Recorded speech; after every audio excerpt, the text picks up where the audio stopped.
తేదీన నాకు జరిగిన అన్యాయానికి అనేవాడు డైరెక్ట్గా వచ్చి కొట్టాడు. నా సహచరుడైన గోపిని కూడా కొట్టడం జరిగింది.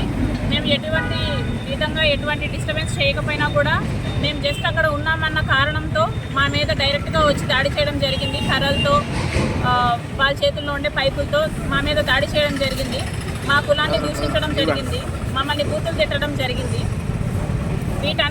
వీటన్నిటిని నేను ఎదుర్కొని నేను ప్రశ్నించగా నన్ను కొట్టడం జరిగింది. ఇది ఎందుకు కొడుతున్నారు, చెప్పేసి కొట్టండి, మేమేం తప్పు చేశాము అనేసి అడగగా నన్ను కూడా కొట్టడం జరిగింది.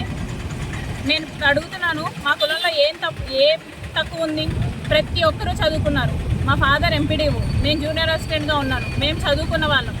మా కులాన్ని ఎందుకు దూషించి మాట్లాడతారు అని చెప్పేసి నేను ఈ నిరసన చేయడం జరుగుతుంది.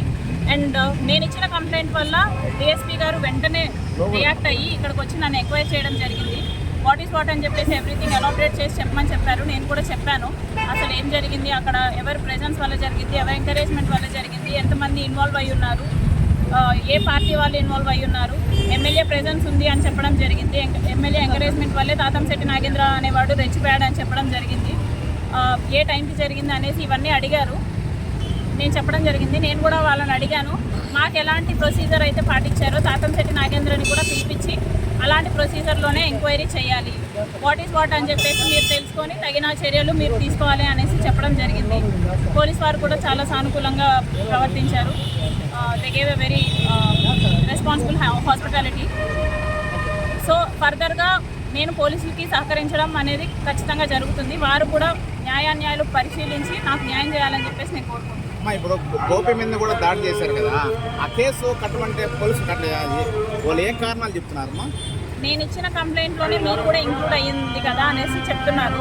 కాకపోతే అతను వేరే క్యాస్ట్, నేనే వేరే క్యాస్ట్. నేను నా కులాన్ని ఇలా దూషించారు, నాకు ఇలాంటి అన్యాయం జరిగింది, నన్ను ఇలాంటి బూతులు తిట్టారు అని చెప్పేసి నేను ఆ కంప్లైంట్లో ఇంక్లూడ్ చేయడం జరిగింది. కాకపోతే ఎక్కువ గాయపడింది అయితే నాకంటే గోపిని ఎక్కువ గాయపడ్డాడు. నన్ను 2 దెబ్బలు వేసి నా కులాన్ని దూషించారు. కాకపోతే అతనికి ఎటువంటి సంబంధం లేదు, నాకు ఎటువంటి సంబంధం లేదు. అసలు వాళ్ళు ఎందుకు వచ్చారో మాకు తెలియదు. కాబట్టి నేను పోలీస్ వారిని కూడా రిక్వెస్ట్ చేసింది ఏంటంటే గోపి కంప్లైంట్ కూడా ఎఫ్ఐఆర్ ఫైల్ చేయాలి. ఎందుకంటే అతనిది వేరే కేసు, అతనికి నాకు ఎటువంటి సంబంధం లేదు. నా కోసం వచ్చాడు, కాకపోతే దెబ్బలు తిన్నాడు, అన్యాయం జరిగింది. నన్నంటే గ్రడ్జుతో కొట్టారు అనేసి అనుకుందాం. గోపి అనేవాడిని ఎందుకు కొట్టారు, అతను ఏం సంబంధం ఉందనేసి కొట్టారు అంటే కోడూరులో తిరగకూడదా, వేరే ఊరు వాళ్ళు వచ్చి వేరే స్టేట్ వాళ్ళు వచ్చి కోడూరులో తిరగకూడదా, నీ పర్మిషన్ కావాలా, తాతంశెట్టి నాగేంద్ర పర్మిషన్ కావాలా ఇక్కడ? సో పోలీస్ వారు ఈ కంప్లైంట్ని కూడా టేకప్ చేయాల్సిందిగా నేను కోరుకుంటున్నాను. దళితుల మీద, మహిళల మీద విపరీతమైన దాడులు జరుగుతున్నాయి. ఈ దాడులు ఇలాగే కొనసాగితే ఖచ్చితంగా రాష్ట్ర వ్యాప్తంగా ఆందోళన కొనసాగించి మరి ఈ యొక్క కోడూరులో జరిగినటువంటి తాతంశెట్టి నాగేంద్రని అరెస్ట్ చేయకపోతే మేము రాష్ట్ర వ్యాప్తంగా ఆందోళన చేపడతామని దళిత హక్కుల పోరాట సమితిగా మేము తెలియజేస్తున్నాం.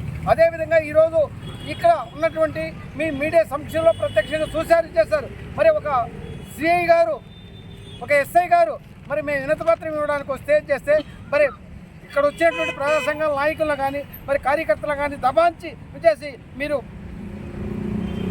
ఒక వినతిపత్రం ఇవ్వడమే మీ బాధ్యత, అరెస్ట్ చేయడం చేయకుండా పోవడం మాది లెక్కలో మాట్లాడుతున్నారు తప్ప మరి తాతంశెట్టి నాగేంద్రని అరెస్ట్ చేయడానికి మరి ఎందుకు సంకోచిస్తున్నారో మాకు వెంటనే తెలియజేయాలి. లేదో 2 రోజుల్లో ఆయన అరెస్ట్ చేయకపోతే ఖచ్చితంగా మరి కోడూరు నియోజకవర్గాన్ని దిగ్భ్రాంతి చేస్తామనేసి దళిత సంఘాలన్నింటినీ కలుపుకొని దిగ్భ్రాంతి చేస్తామని హెచ్చరిస్తున్నాం. మేము సపరేట్గా కంప్లైంట్ ఇవ్వడం జరిగింది. కూడా ఎంక్వైరీ జరుగుతాం.